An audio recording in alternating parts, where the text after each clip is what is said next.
I said in an earlier video that I had an entire Excel spreadsheet for every game predicted as a win or loss and see how the records played out in the end. Please keep in mind that these predictions were made on June 18th, 2015. These do not take into account injuries, preseason, or off-the-field situations. Whether you like it or not, this is how I see it playing out. Yes, you may not agree with me, but don't get mad. These are predicted records based off of wins and losses. These records then went on to determine the playoff brackets and the Super Bowl, as well as the Super Bowl winner. As I have already detailed the AFC North and predicted their respective records, I want to do the same for the NFC North. I will, however, go over their predicted records as well as some trademark wins and losses throughout the season. Be sure to comment on this video with your rankings for the NFC North and how you see each team's record playing out. Don't worry about which of these teams make the playoffs because that will be addressed in a later video. Okay, so in last place in the NFC North, in my personal opinion, is the Minnesota Vikings. Now, I know fans will always look at the Vikings as the weakest of the 4 teams in this division, but in all honesty, they are on the absolute rise. With Chicago becoming weaker each year, the Vikings could give them a run for their money. I just don't see this year as their year, though. Sadly, Vikings fans, I have Minnesota going an astounding 1-15. Now, before anyone flips a gasket out there in Canada, let me at least prove my predicted record for them. The Vikings, in my opinion, have one of the top 3 hardest schedules this season. Based on strength of schedule, they have the 12th hardest schedule. But if you look at the teams that have harder schedules in the league, they can all handle that kind of pressure. These teams include Steelers, Bengals, Seahawks, Cardinals, Broncos, 49ers, etc., etc. You give those teams the hardest schedules, I feel like they can fight through most of it. You give a team like Minnesota, who is still up and coming, a harder schedule, I feel like they will bend and break. Their only win comes against the Raiders in Week 10.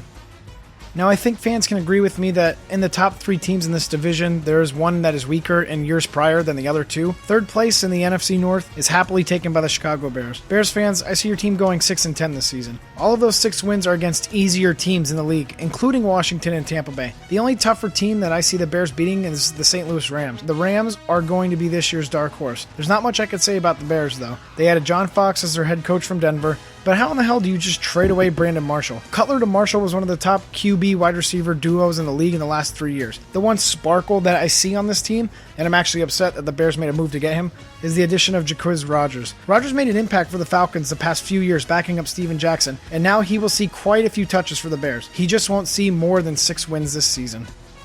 I don't know if fans will be upset with who I have in second place, but I think everyone will basically agree with me that second place in the NFC North goes to the Detroit Lions.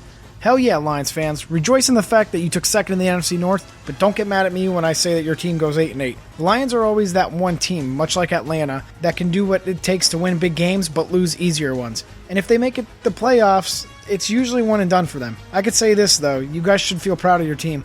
Out of those 8 wins, 3 of them come from games against tougher teams like Arizona, St. Louis, and New Orleans. The Lions always end up being a team that puts up a fight to the very last game. This season is going to be a lot of work for them just to get an 8-8 record. So by now, everyone knows the NFC North champions are the Green Bay Packers. They hoist that title up with a 13-3 record.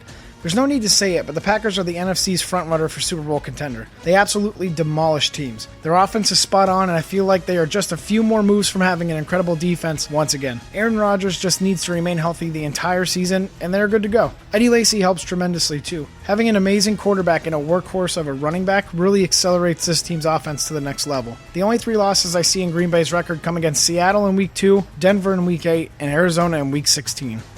If you have thoroughly enjoyed this video, then hit that like button and be sure to comment below. I want to know what you think the standings will be for the NFC North and their respected teams' records. Be sure to check out last week's video where I break down the AFC North's predicted records, as well as subscribe. Be sure to be on the lookout for 2 new videos this week. I think this week I'm going to do the AFC South and then the NFC South. Tuesday and then Friday, as long as my work schedule is okay with that, those videos will be out. I say this all the time. I do this for the fans. The NFL fan base is one of the most recognized and vocal fan bases out there. As the number of likes and subscribers I gain from each video increase, so does my will to do these videos. So get at it, dudesons. Until next time.